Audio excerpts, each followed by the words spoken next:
iman Katolik di dalam kredo kalimat-kalimat awal mempercayai bahwa Allah juga menciptakan alam gaib. Jadi pada saat Tuhan menciptakan alam semesta, sudah ada makhluk-makhluk surga. Itulah malaikat, itulah alam gaib. Malaikat bahkan tidak punya otak. Karena otak itu badan gitu. Berarti setan itu ciptaan Allah, Rama? Iya, iya memang setan ciptaan Allah. Tetapi diciptakannya tidak dalam keadaan jahat. Berarti dunia roh kemudian terbelah. Semuanya shalom alaikum. Kita mau membahas mengenai malaikat dan setan. Salah satu pokok yang penting di dalam iman kita menurut gereja yang satu kudus, Katolik, dan Apostolik. Atau yang kita kenal dengan nama singkat Gereja Katolik. Karena kita akan bicara mengenai malaikat dan setan, sedangkan malaikat itu tidak bisa dilihat, setan juga tidak bisa dilihat, maka sesungguhnya kita sedang berbicara mengenai sesuatu yang tidak kelihatan. Apakah sesuatu yang tidak kelihatan ini punya tempat dalam iman Katolik? Oh ya, punya tempat. Kalau kita melihat dalam kredo kita, itu jelas sekali dikatakan Credo in unum Deum, Patrem omnipotentem factorem celi et terre, visibilium omnium et invisibilium. Mohon maaf untuk kurang merdunya suaraku, tapi paling kurang Anda bisa mengerti ada lagu Credo in unum Deum. Bagian bawah silahkan yang warna kuning dicermati, visibilium omnium et invisibilium. Artinya apa? Ya sudah saya buka dalam bahasa Indonesia saja.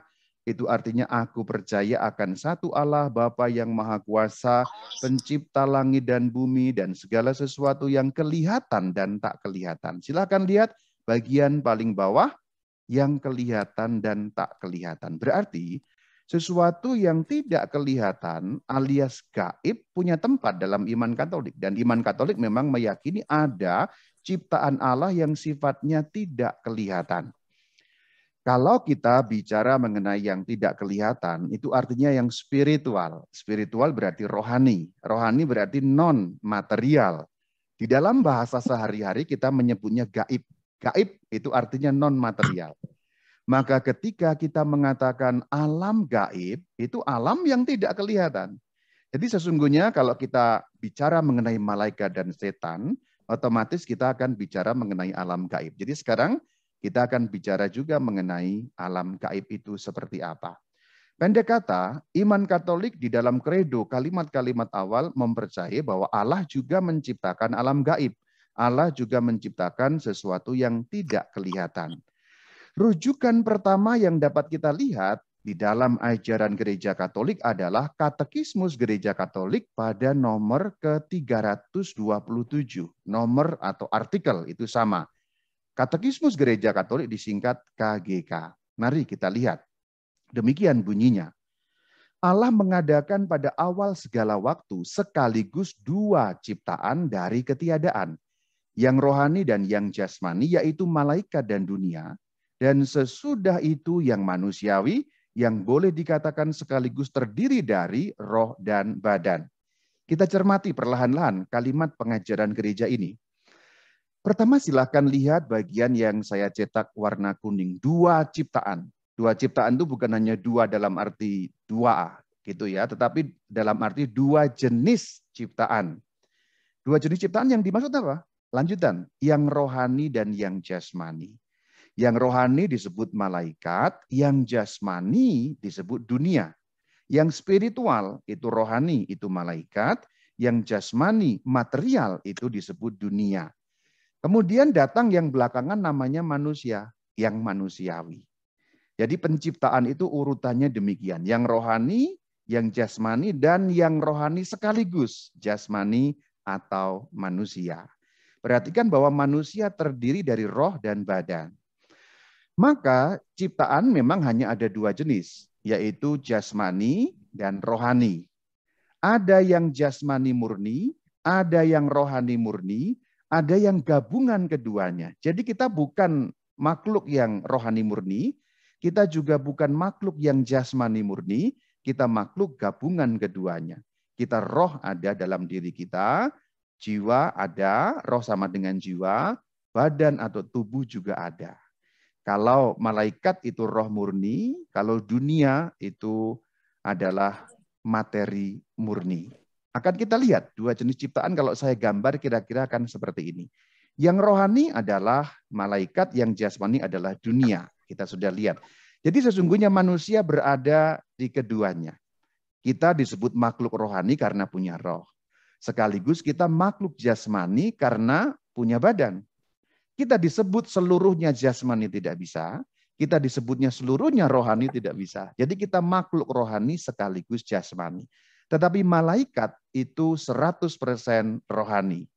Dunia 100% jasmani. Ini kalau kita menggambarkan dua jenis ciptaan itu. Tetapi kalau kita menggambarkan di dalam keseluruhannya, sesungguhnya apapun yang tercipta, baik yang kelihatan maupun yang tidak kelihatan, kalau digambar hanya seperti ini sebenarnya. Dengan berbagai macam keanekaragaman yang ada di bumi ini, maupun di alam roh ya, kalau digambar jenisnya hanya seperti ini ciptaan Tuhan ini. Sangat simpel kalau digambar secara global maksud saya. Tapi kalau digambarkan secara rinci ya banyak sekali, binatang aja udah berapa, tumbuhan, belum lagi mineral. Jadi ciptaan terbagi dua, malaikat itu roh murni. Di dalam bahasa yang simpel, malaikat itu satu spesies. Jadi tidak ada keanekaragaman dalam dunia malaikat. Jumlahnya malaikat itu banyak, tetapi ya sama-sama malaikat, roh murni.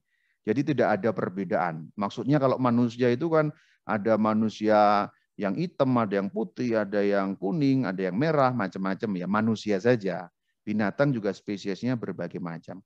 Nah, yang jasmani itulah yang beraneka ragam. Binatang, tumbuhan, mineral.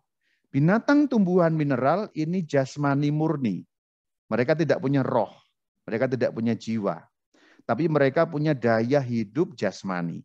Loh kok kalau nggak punya roh kok bisa hidup? Bisa, karena tumbuhan itu hidup dari daya hidup yang sifatnya material. Sedangkan manusia berbeda. Manusia memang punya yang jasmani membuat hidup, aliran darah, detak jantung, syaraf-syaraf itu semuanya jasmani.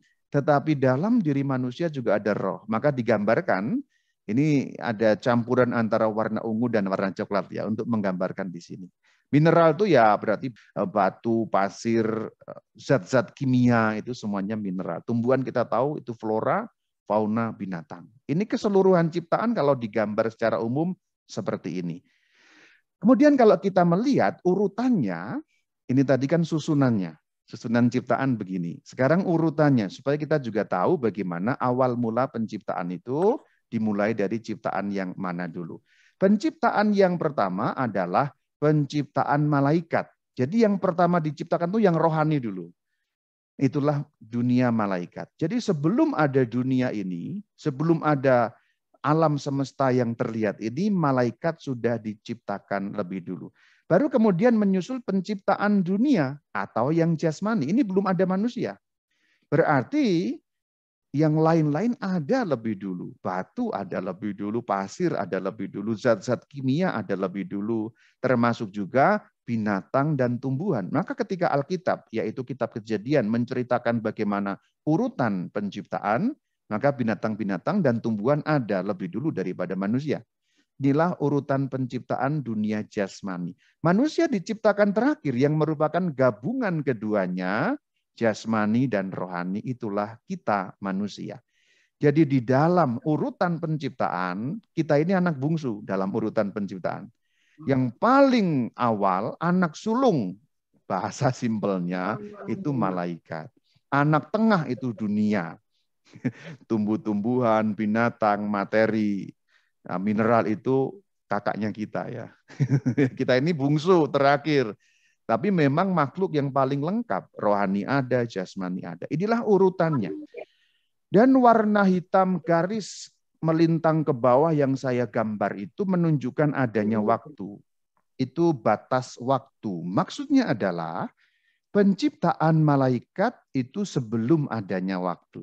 Penciptaan dunia dan manusia setelah adanya waktu. Bahasa simpelnya, malaikat berada di dalam waktu kekal. Simpel tapi tidak simpel. Karena istilah waktu kekal sulit kita gambarkan. Kita ini makhluk yang berwaktu sehingga tidak terlalu mudah juga untuk menggambarkan sesuatu yang tanpa waktu. Malaikat hidup di dalam dunia yang tanpa waktu, di dalam alam yang tanpa waktu. Nah, sesungguhnya saudara-saudari, di situ yang akan kita bicarakan adalah yang bagian yang warna kuning ini. Inilah yang di dalam referensi Alkitab ada dalam kitab Ayub, yaitu pada kitab Ayub 38 ayat 4 dan ayat yang ke-7. Kalau penciptaan manusia, penciptaan binatang, dan lain sebagainya kan ada dalam kitab Kejadian. Tetapi penciptaan malaikat memang tidak ada secara jelas langsung. Tetapi ada ayat yang mendukung mengenai itu, meskipun bukan menceritakan proses penciptaan malaikat. Tetapi ayat di dalam Ayub ini mengatakan bahwa sudah ada ciptaan sebelum dunia diciptakan. Perhatikan ayat yang keempat nyambung ayat yang ketujuh.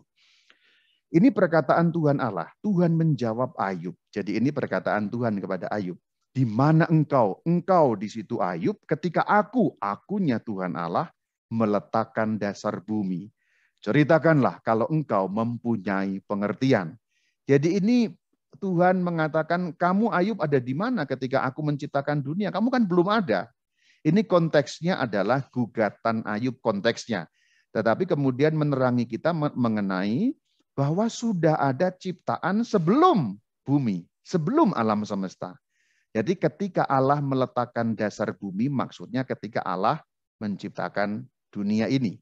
Ayat yang ketujuh, pada waktu bintang-bintang fajar dan seterusnya, dan dikatakan kalimat terakhir, dan semua anak Allah bersorak-sorai. Nah, di dalam kitab Ayub diceritakan bahwa ketika Allah menciptakan dunia, sudah ada anak-anak Allah. Nah, siapa yang dimaksud anak-anak Allah di dalam kitab Ayub itu? Terjemahan yang lain, yaitu terjemahan dalam versi BIMK memberi penjelasan yang lebih clear. Kita lihat. Yang di atas terjemahan TB, yang di bawah terjemahan BIMK. Tapi dalam ayat yang sama ya, Ayub 38 ayat yang ke-7.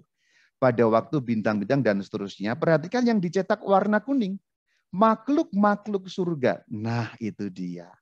Jadi pada saat Tuhan menciptakan alam semesta, seperti yang dikisahkan dalam kitab Kejadian, sudah ada makhluk-makhluk surga. Itulah malaikat, itulah alam gaib. Jadi alam gaib adalah alam malaikat. Ciptaan yang sifatnya rohani. Dalam gambar ini, yang saya lingkari dengan warna kuning paling kiri itu. Inilah alam gaib. Di sebelah kanan garis hitam yang melintang atas bawah, ini alam material. Dunia fisik, termasuk kita, termasuk juga binatang tadi, tumbuhan dan sebagainya tadi. Meskipun kita punya roh, tetapi kita juga tergabung dalam dunia fisik.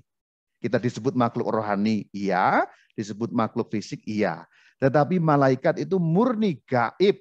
Gaib artinya tidak kelihatan atau spiritual. Gaib itu kan asalnya dari bahasa Arab, goib. Kalau bahasa Inggrisnya spiritual. Jadi sebenarnya sesimpel itu ya, alam gaib. Alam spiritual, alam rohani, alam malaikat. Jadi kalau kita dalam bahasa sehari-hari alam gaib, alam gaib, alam gaib, ya ini sebenarnya yang dimaksud. Alam gaib adalah alamnya malaikat, dunia malaikat.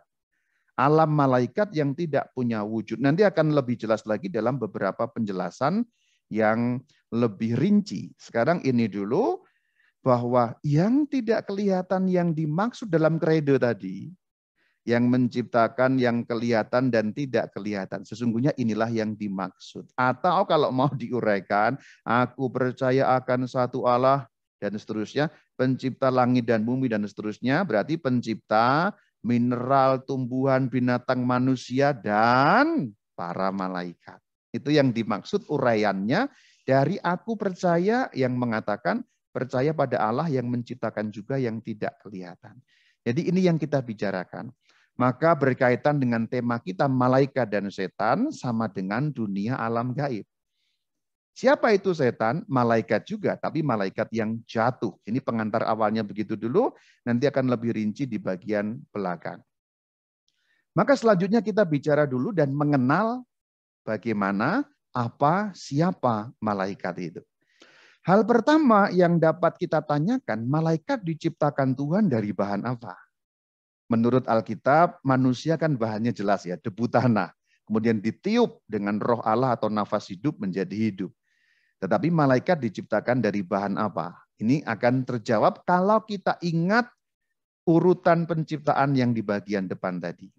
Kita ingat bagian ini ya. Dan ingat garis hitam atas bawah itu yang melintang itu ya. Sebelah kiri garis berarti belum ada waktu, belum ada ruang, juga belum ada materi. Belum ada bahan apapun. Bahan baru muncul sebelah kanan garis melintang atas bawah itu, garis hitam itu.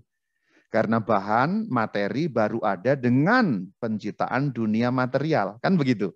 Berarti malaikat diciptakan tanpa bahan apapun.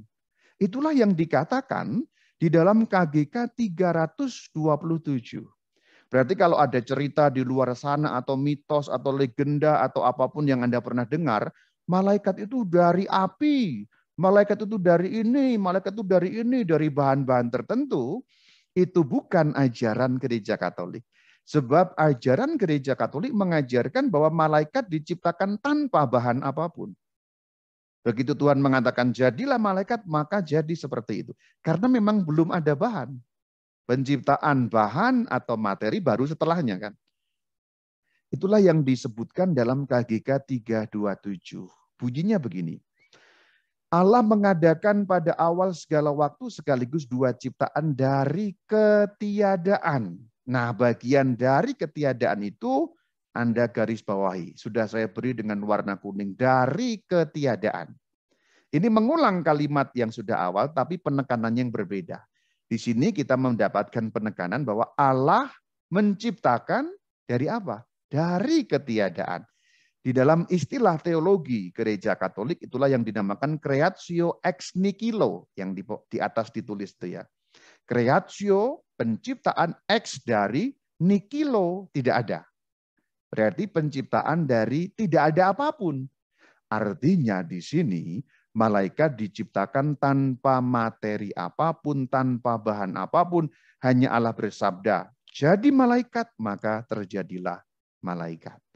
Jadi sudah jelas malaikat diciptakan dari bahan apa? Tidak dari bahan apapun, karena creatio ex nihilo, penciptaan dari sesuatu yang tidak ada. Bagaimana itu mungkin? Ya tentulah mungkin. Karena sabda Allah penuh daya, bersabda, maka terjadilah. Itu sama sebenarnya seperti ketika kita membaca kitab Kejadian. Jadilah ini maka jadi. Kira-kira seperti itulah perbandingannya. Ingat kata kuncinya creatio ex nihilo. Penciptaan dari ketiadaan. Selanjutnya pertanyaannya adalah apakah malaikat punya badan? Pertanyaan ini penting dijawab sebab apa? Sebab kita selalu melihat gambar malaikat, patung malaikat, seperti yang saya pakai sebagai background itu kan menggambarkan para malaikat ya. Ada gambarnya berarti ada badannya ya, Rama ya. Ini kita jawab ya. Memang secara salah kaprah kita bisa mengira malaikat punya badan karena memang dalam penggambaran selalu ada badannya. Ada kepalanya, ada tangannya, ya seperti manusia lah, digambarkan seperti manusia. Ikon atau gambar suci Santo Mikael yang saya pasang di bagian awal tadi kan juga ada badannya. Ya mirip seperti manusia begitulah. Tapi apakah memang demikian? Ternyata tidak demikian. KGK 328 mengatakan bahwa ada makhluk rohani tanpa badan yang oleh kitab suci biasa dinamakan malaikat. Adalah satu kebenaran iman, kesaksian kitab suci dan kesepakatan tradisi tentang itu bersifat sama jelas.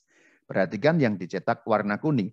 Makhluk rohani tanpa badan itulah malaikat. Berarti menurut pengajaran gereja bagian ini malaikat tidak punya badan.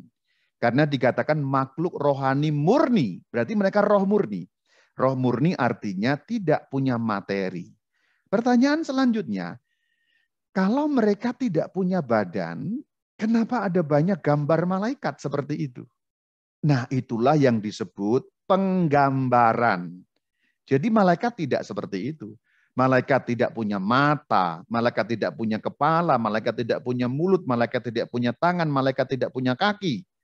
Malaikat bahkan tidak punya otak. Karena otak itu badan gitu. Tetapi malaikat tidak punya mata tapi bisa melihat. Malaikat tidak punya mulut tapi bisa bicara. Malaikat tidak punya kaki tapi bisa berjalan. Dan lain sebagainya, termasuk juga malaikat tidak punya otak tapi bisa berpikir. Apa yang kita lihat dalam patung malaikat, di dalam gambar malaikat sesungguhnya penggambaran. Apa maksudnya penggambaran? Ya kalau tidak digambarkan menurut ukuran kita, ya bagaimana kita bisa tahu tentang malaikat? Ya, ini gambar malaikat, lu cuman hitam gitu. Kenapa kok gambar malaikat kok nggak ada apa-apa? Kan malaikat roh nggak bisa dilihat. Ya kita sulit menggambarkan. Ini penggambaran mengenai sesuatu yang tidak bisa kita lihat. Tapi sesungguhnya tidak seperti itu. Sekali lagi, itu merupakan pelukisan, simbolisasi mengenai malaikat. Jadi malaikat ya paling bagus ya digambarkan menurut pola kita manusia ya. Karena mereka bisa bicara, mereka bisa menyembah Tuhan. Lalu kenapa kok digambarkan ada sayap? Ya sayap melambangkan kecepatan, melambangkan mereka bisa menjangkau surga, naik turun surga dan bumi. Ya itu digambarkan dengan sayap. Nah, burung bisa terbang. Kira-kira begitu. Sekali lagi itu merupakan penggambaran. Apakah nanti harafiah malaikat akan seperti itu kalau kita ketemu di kerajaan surga? Kita nggak tahu. Karena dunia roh itu dunia yang tanpa materi. Terlalu sulit untuk kita memikirkan bagaimana roh murni itu.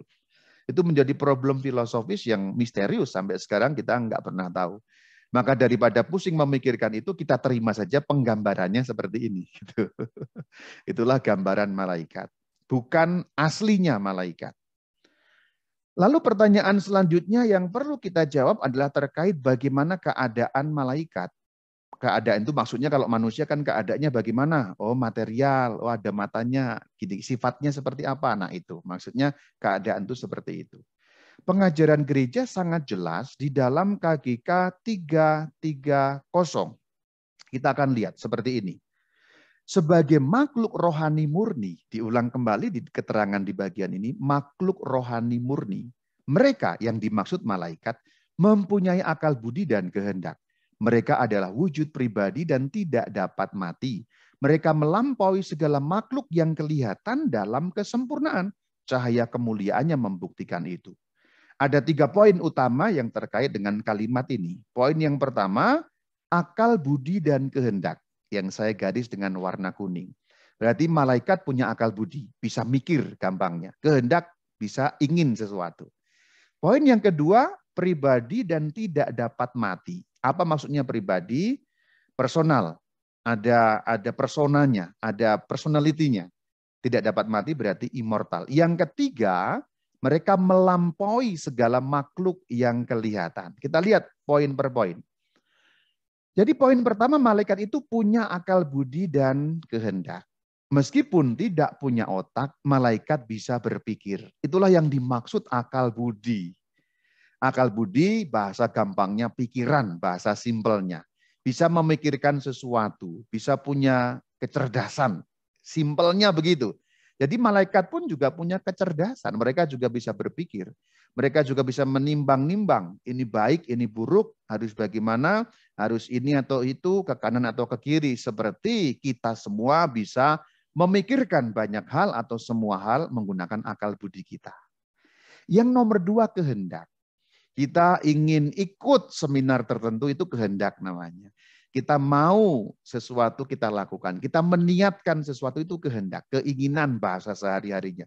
Berarti malaikat punya keinginan. Dia bisa ingin ikut Tuhan atau tidak ingin ikut Tuhan.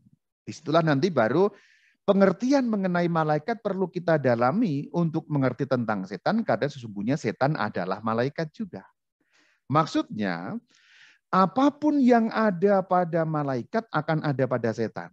Simpelnya ini, kita membahas akal budi, malaikat punya akal budi. Berarti setan juga punya akal budi. Malaikat punya kehendak, berarti setan juga punya kehendak. Karena apapun yang ada pada malaikat, ada pada setan. Bedanya malaikat dan setan cuma satu, yaitu malaikat 100% ikut Tuhan, setan 100% menolak Tuhan. Bedanya cuma itu. Tapi kelengkapannya sama. Karena setan juga malaikat. Ini sebagai pengantar awal nanti akan lebih diperjelas. Yang kedua, malaikat berkepribadian, personal. Berkepribadian maksudnya bisa dibedakan dan dikenali satu dengan yang lain berbeda. Di sini Rama Bayu berbeda dengan Rama Agung. Romo Ignas berbeda dengan Pastor Eko dan lain sebagainya. Itu manusia kan. Ibu Imelda berbeda dengan Ibu Ingrid. Ibu Ingrid berbeda dengan Ibu Aulia.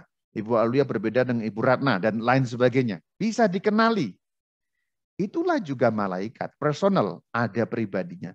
Itulah kenapa kita bisa mengenal malaikat agung Mikael, malaikat agung Rafael, malaikat agung Gabriel. Paling kurang 3 malaikat yang kita kenal namanya. Selebihnya dari itu kita nggak kenal namanya. Karena yang diwahyukan hanya 3 nama itu. Tapi itu cukup untuk memberitahu kita, betul, berkepribadian. Yang satu dengan yang lain berbeda. Pertanyaan usil selanjutnya adalah, dalam dunia roh bagaimana mengenali wajah, sedangkan mereka tidak punya wajah. Terus terang saya juga bingung memikirkan itu, karena kita makhluk jasmani, kita mengenali orang kan menggunakan kelengkapan wajah atau pembeda-pembeda tertentu. Gestur, cara jalan, cara ngomong, dan lain sebagainya.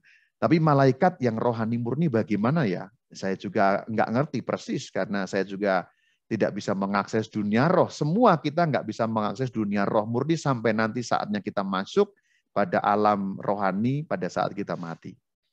Nomor 2, malaikat tidak dapat mati atau immortal. Roh sekali diciptakan tidak bisa mati. Roh kita kan sama juga. Sekali roh kita diciptakan immortal, yang bisa mati badan kita. Karena kematian sesungguhnya pisahnya badan dan roh. Jadi roh kita immortal, demikian juga roh malaikat. Jadi tidak ada ceritanya malaikat mati. Jadi kekal dalam arti immortal. Sekali diciptakan, demikian adanya, tidak ada ujungnya, tidak ada batasnya. Referensinya ada di Lukas 20 ayat 36.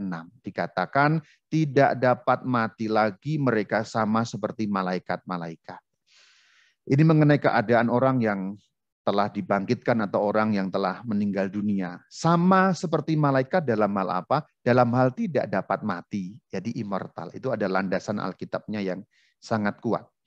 Poin ketiga adalah ini. Ini penting nanti untuk mengetahui mengenai setan. Maksudnya penting, rincian-rincian mengenai setan, kekuatan-kekuatan yang setan punya, sesungguhnya sama dengan kekuatan malaikat. Karena setan hakikatnya adalah malaikat. Lihat. Malaikat melampaui segala makhluk yang kelihatan dalam kesempurnaan.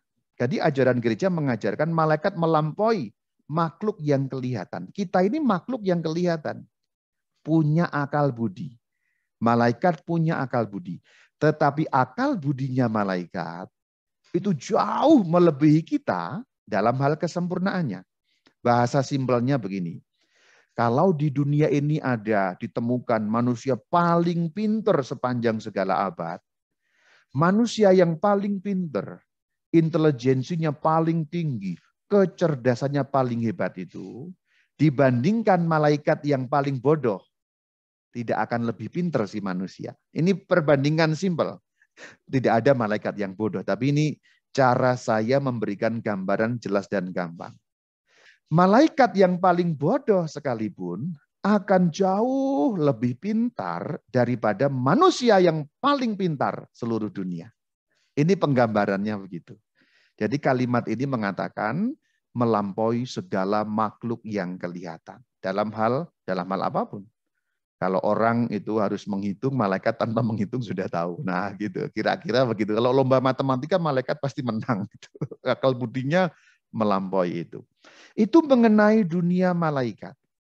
Sekarang kita akan bicara mengenai setan. Catatan awalnya adalah, apapun yang kita bicarakan mengenai malaikat tadi berlaku juga untuk setan. Kecuali satu, bedanya hanya satu, saya ulangi. Malaikat 100% setia kepada Allah, melakukan kehendak Allah. Setan 100% menolak Allah dan menolak perintah Allah. Tetapi yang lain sama. Contoh yang sama bagian ini. Malaikat punya akal budi, setan juga. Malaikat punya kehendak, setan juga. Malaikat berkepribadian atau personal, malaikat begitu, setan juga begitu. Malaikat tidak dapat mati, setan juga tidak dapat mati. Malaikat melampaui manusia dalam segala kesempurnaan, dikatakan melampaui makhluk yang kelihatan, itu kan malaikat. Setan juga bisa begini. Karena setan sesungguhnya adalah malaikat. Namun kalimatnya harus dilengkapi. Setan adalah malaikat yang jatuh. Jadi info awal yang perlu kita ketahui mengenai hakikat setan adalah, siapa itu setan? Setan adalah malaikat yang jatuh. Simpelnya begitu. Kita akan lihat lebih rinci lagi. Bagaimana sih asal-usul setan? Ini dijelaskan dengan pertama kali kita tahu ini. Kalau kita lihat di dalam susunan ciptaan kan nggak ada setan di situ. Maka kita bisa bertanya, di mana setan, Rama? Ciptaan hanya dua macam, rohani hanya malaikat, jasmani manusia, binatang, tumbuhan, mineral. Mana setannya, Rama? Kok nggak ada gitu? Nah inilah pemahaman bertolak dari sini. Dan itu jawaban gereja ada di dalam pengajaran KGK 391. Kita lihat. Di balik keputusan nenek moyang kita untuk membangkang terdengar suara penggoda yang bertentangan dengan Allah. Yang memasukkan mereka ke dalam maut karena iri hati. Kitab suci dan tradisi melihat dalam wujud ini seorang malaikat yang jatuh yang dinamakan setan atau iblis. Penggoda yang bertentangan dengan Allah, itulah malaikat yang jatuh. Dinamakan. Dinamakan berarti diberi istilah. Jadi setan atau iblis sesungguhnya hanya istilah saja untuk menyebut malaikat yang jatuh. Malaikat tetap malaikat. Bahkan ketika mereka menjadi jahat tetap malaikat. Hanya kemudian ada embel-embel kata jatuh. Jatuh di situ maksudnya jatuh ke dalam dosa. Jadi setan atau iblis itu malaikat yang berdosa kepada Allah. Maka bahasa simpelnya, setan adalah istilah untuk menyebut malaikat yang jatuh. Lalu bagaimana sih kok bisa menjadi jahat? Nah, kita lihat di dalam kalimat lanjutannya, masih KGK 391. Gereja mengajarkan bahwa ia pada mulanya malaikat yang baik yang diciptakan Allah. Setan-setan, roh jahat, itu diciptakan baik. Tetapi selanjutnya mereka menjadi jahat karena kesalahan mereka sendiri. Kalimat yang saya cetak warna kuning. Pada mulanya malaikat yang baik. Berarti setan itu kan diciptakan Allah. Tapi diciptakannya tidak dalam keadaan jahat gitu maksudnya. Berarti setan itu ciptaan Allah, Rama? Iya, iya memang setan ciptaan Allah. Tetapi diciptakannya tidak dalam keadaan jahat. Loh kok bisa begitu? Gambaran, manusia ketika diciptakan Tuhan kan tidak ada yang jahat. Mana ada bayi langsung bunuh orang kan nggak ada. Kan tidak ada bayi menipu. Pada saat manusia sejahat apapun nanti ketika dewasa, pada saat diciptakan Allah kan dia baik. Perkembangan selanjutnya itulah yang membuat menjadi manusia jahat. Ini perbandingannya sama dan gampang membayangkannya. Sekarang Anda lihat ada manusia jahat begitu. Manusia jahat itu diciptakan oleh Tuhan apa enggak? Iya. Tapi pada saat diciptakan tidak jahat. Nah sama ini ya. Setan ciptaan Allah. Tapi pada saat diciptakan tidak jahat. Tetapi mereka menjadi jahat. Perhatikan bagian yang digaris warna kuning bagian bawah. Menjadi jahat karena kesalahan sendiri. Berarti setan ada di tempatnya malaikat itu. Perhatikan yang saya cetak dengan warna merah lingkaran itu. Itulah setan di situ. Tetapi yang sudah jatuh. Berarti dunia roh kemudian terbelah. Sepertiga yang melawan Allah itu malaikat yang jatuh. Kita memberi istilah setan. 2/3 malaikat yang setia itu ya tetap disebut malaikat, mereka setia kepada Tuhan. Jumlahnya tidak bertambah, tidak berkurang karena dosanya dosa kekal. Sekali berdosa kekal karena malaikat berada di waktu kekal. Jadi kalau ada pertanyaan, Rama, jumlah malaikat yang setia kan 2/3. Jumlah malaikat yang jatuh kan 1/3. Nanti itu bisa tambah, bisa kurang nggak? Kalau sekarang bisa nggak nanti malaikat yang lain dipengaruhi sehingga menjadi jahat? Tidak. Dosa malaikat satu kali untuk selama-lamanya sebelum adanya waktu. Sebelum penciptaan dunia. Jadi maksudnya simpelnya, posisi setan dan malaikat itu 1/3 melawan 2/3 itu bertahan sampai kekal. Jadi kalau sekarang setan tidak ada pertobatan. Jadi kalau sekarang malaikat yang setia kepada Tuhan tidak bisa kemudian dalam perjalanan menjadi setan. Karena mereka melakukan dosa itu dalam waktu kekal. Kalau ini terlampau rumit, mohon maaf, karena memang perlu menggunakan konsep waktu kekal, karena kita bicara mengenai alam gaib, alam yang bukan sehari-hari. Tapi intinya paling kurang Anda tangkap bahwa jumlah setan dan malaikat sejak sebelum dunia diciptakan sudah tetap. Setan tetap setan, malaikat tetap malaikat. Sekali untuk selama-lamanya. Dan penjelasannya akan makin jelas di dalam kalimat-kalimat lanjutannya. Sekarang di dalam kalimat KGK 392 lanjutannya seperti ini. Kitab suci berbicara mengenai satu dosa para malaikat yang jatuh. Dosanya cuma satu, tapi kekal. Jatuhnya mereka ke dalam dosa merupakan keputusan bebas roh-roh tercipta ini yang menolak Allah dan kerajaannya secara radikal dan tetap. Dosa malaikat itu apa sih? Jadi dosanya menolak Allah. Konkretnya bagaimana, Rama? Sulit kita membayangkan konkretnya karena mereka hidup di alam roh. Konkretnya itu maksudnya kan kalau kita di dunia ini dosa itu kan selalu konkret ya. Menyakiti orang, maki-maki kepada orang, gosipin orang, atau kalau yang lebih gede selingkuh, mencuri, korupsi, berbuat cabul, itu kan konkret ya. Konkret itu berkaitan dengan alam material soalnya. Yang bisa dilihat. Malaikat hidup dalam dunia roh, jadi konkretnya tidak ada. Intinya yang ada, yaitu menolak Allah dan kerajaannya secara radikal. Bagian ini penting kita bahas. Kata kunci yang penting adalah menolak Allah dan kerajaannya. Tapi menolaknya radikal dan tetap. Jadi kalau Allah sudah ditolak, lalu apa lagi selain dosa kekal, dosa mortal? Apa yang dimaksud dengan radikal? Radikal itu dari kata bahasa Latin radix. Artinya akar. Berarti dosanya malaikat itu, yang sepertiga, itu sampai kepada akar-akar yang terdalam. Maksudnya tidak lagi menyisakan ruang sekecil apapun untuk Allah. Ini beda dengan manusia loh saudara-saudari. Manusia itu kalau berdosa umumnya tidak 100% radikal. Selalu masih ada suara batin dalam arti masih ada sedikit perasaan bersalah. Meskipun dia sudah sering melakukan dosa.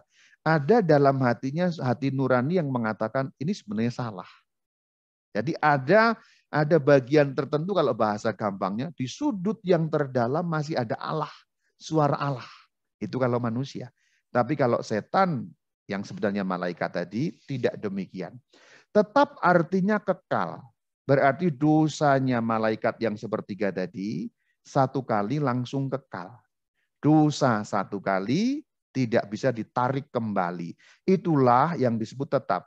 Itulah kenapa malaikat tidak dapat diampuni. Maka pertanyaan selanjutnya, apakah malaikat yang berdosa alias setan dapat diampuni? Ini pertanyaan selanjutnya. Ketika kita mengacu bahwa dosa itu bersifat tetap, maka jawabannya jelas, tidak dapat diampuni. Dan itu dijelaskan dalam KGK 393 yang bunyinya seperti ini. Karena sifat tetap keputusan mereka yang tidak dapat ditarik kembali. Dan seterusnya, maka dosa para malaikat itu tidak dapat diampuni. Perhatikan yang saya garis warna kuning. Dosa para malaikat yang jatuh tidak dapat diampuni. Kenapa? Logikanya bagaimana? Apakah Tuhan kurang pengampunan? Tidak. Tetapi karena mereka berdosa dalam waktu kekal. Keterangan lanjutannya diberikan oleh Santo Yohanes Damaskenus. Bagi mereka, bagi malaikat yang jatuh, tidak ada penyesalan sesudah jatuh. Sama seperti manusia sesudah kematian. Jadi malaikat berdosa mortal. Manusia kalau berdosa mortal kemudian mati, masuk alam kekal, waktu kekal. Sehingga tidak bisa ada penyesalan. Karena dalam waktu kekal tidak ada nanti, tidak ada sekarang, tidak ada kemudian. Penyesalan berarti aku mengakui yang telah lalu itu salah. Yang telah lalu berarti ada waktu yang berlalu. Di dalam dunia malaikat tidak ada waktu yang berlalu. Jadi tidak ada penyesalan. Manusia sesudah mati juga tidak bisa menyesal karena masuk waktu kekal. Tidak ada yang lalu, tidak ada yang ke depan. Ini agak filosofis. Jadi mohon maaf, saya tidak bisa membuatnya terlalu bahasa Jepang jelas dan gampang, karena kita bicara mengenai sesuatu yang tidak terlihat. Tidak ada materinya, sehingga harus menggunakan hal-hal yang filosofis. Jadi mohon maaf kalau yang dipikirkan hanya soal-soal yang material, agak sulit mungkin mempelajari ini. Tetapi percayalah, ini hanya membutuhkan perhatian sedikit untuk dapat mengerti mengenai ini. Jadi malaikat yang jatuh itu tidak mungkin bertobat karena tidak ada waktu yang akan datang, tidak ada waktu yang lalu. Berarti kan nggak bisa diperbaiki. Perbaikan itu mengandaikan waktu duniawi, waktu material, yang 3 waktu ya. 3 waktu itu waktu yang sudah berlalu, waktu sekarang, waktu yang akan datang. Saya beri gambaran. Kita masih hidup di dunia ini. Kemarin kita berdosa. Kemarin kita tidak merasa salah. Senang waktu melakukannya. Kemudian sekarang mengingat yang kemarin kan berarti waktu lampau. Aduh, salah. Sekarang merasa bersalah. Ini ada waktu yang lampau melakukan, sekarang merasa bersalah. Lalu ada niat, besok saya mau mengaku dosa, aku menyesal. Jadi yang lampau, yang sekarang, yang akan datang. Tapi kalau waktunya kekal, satu waktu, pruk. Tidak ada lampau, tidak ada sekarang, tidak ada yang akan datang. Berarti tidak ada penyesalan. Tidak ada penyesalan, tidak ada pertobatan. Tidak ada pertobatan, tidak ada pengampunan karena waktunya kekal. Itu konsepnya untuk mengatakan dosa malaikat tidak dapat diampuni. Bukan karena Allah tidak maha pengampun, tapi memang tidak bisa diampuni karena mereka tidak menyesal dan karena mereka tidak bisa bertobat. Itu persoalannya. Sama seperti manusia setelah mati. Jadi hati-hati. Batasnya kita kematian. Kalau kita mortal dosanya pada waktu mati, tidak bisa menyesal di akhirat. Tidak bisa bertobat di akhirat. Pertobatan bagi kita hanya berlaku hidup di dunia ini. Ini tema lain tapi saya sambungkan karena ada hubungannya ya. Satu poin mengenai malaikat tadi ya. Malaikat melampaui segala makhluk yang kelihatan. Jadi pinternya luar biasa, kekuatannya luar biasa, dayanya luar biasa. Ketika malaikat jatuh dalam dosa, sebutannya setan, kemampuan ini tidak hilang loh ya. Bukan berarti malaikat yang jatuh kemudian kehilangan kekuatan, kehilangan kesempurnaan, kehilangan daya-daya berpikir, kehilangan kecerdasan, tidak. Malaikat yang jatuh tetap memiliki daya apapun, hanya bedanya satu. Malaikat yang setia menggunakan kesempurnaannya itu untuk menyembah Tuhan. Mengabdi kepada Tuhan. Malaikat yang jatuh menggunakan kemampuannya itu, kecerdasannya itu, akal budinya itu 100%, 1000%, bahkan 1.000.000% untuk melawan Allah dan menolak Allah. Itu perbedaannya. Jadi jangan heran kalau setan itu bisa berbuat yang macam-macam. Memberi Anda kekayaan pun setan bisa. Karena perhatikan kalimat ini, malaikat melampaui segala makhluk yang kelihatan. Memberi Anda karir cemerlang bisa. Memberi Anda cantik bisa. Yang jelek-jelek lalu pasang susuk menjadi cantik bisa enggak Rama? Bisa. Karena itu kerja malaikat yang jatuh. Kekuatannya besar. Jadi ini diingat ya. Jadi setan kekuatannya begitu besar. Maka setan bisa dimintai tolong macam-macam hal. Tetapi kalau kita minta tolong pada setan, pelanggaran pada firman pertama, penyembahan berhala. Dan itu dosa mortal. Jangan ya. Jauhkan diri kita dari dosa mortal pada bagian-bagian yang seperti itu. Karena itu berarti bersekutu dengan setan. Meskipun setan kekuasaannya besar, tetapi ada peneguhan bagi kita. Ini KGK 395. Kekuasaan setan bukan tanpa batas. Ia ciptaan belaka. Walaupun kuat. Nah, setan itu kuat. Karena punya kekuatan kesempurnaan di atas kita. Karena ia roh murni, namun tetap saja ia ciptaan. Berarti mau sekuat apapun setan, tidak akan mungkin sanggup mengalahkan kuasa Allah. Dan Allah turut bekerja dalam segala sesuatu. Dan yang paling penting sebagai peneguhan bagi kita, 1 Yohanes pasal 4 ayat yang keempat yang bunyinya, roh yang ada di dalam kamu lebih besar daripada roh yang ada di dalam dunia. Roh yang ada dalam dunia itu roh malaikat yang jatuh, setan. Berarti roh yang ada dalam kamu, Roh Kudus, karena kita ini bait Roh Kudus, lebih besar daripada kuasa setan. Jadi sesungguhnya kalau kita setia kepada Tuhan, setan tidak sanggup mengalahkan kita. Dalam tema lain, tema mengalahkan setan, ada kutipan dalam Yakobus 4 ayat ke-7. Tunduklah kepada Allah, lawanlah iblis dan iblis akan lari dari kamu. Tetapi syaratnya memang kita tunduk kepada Allah. Demikian beberapa hal yang dapat saya sampaikan. Ini poin-poin inti dan seluruh alam gaib saya ceritakan di sini. Tetapi memang prinsip-prinsip dasarnya. Demikian, Shalom Alaikum. Alaikum Shalom.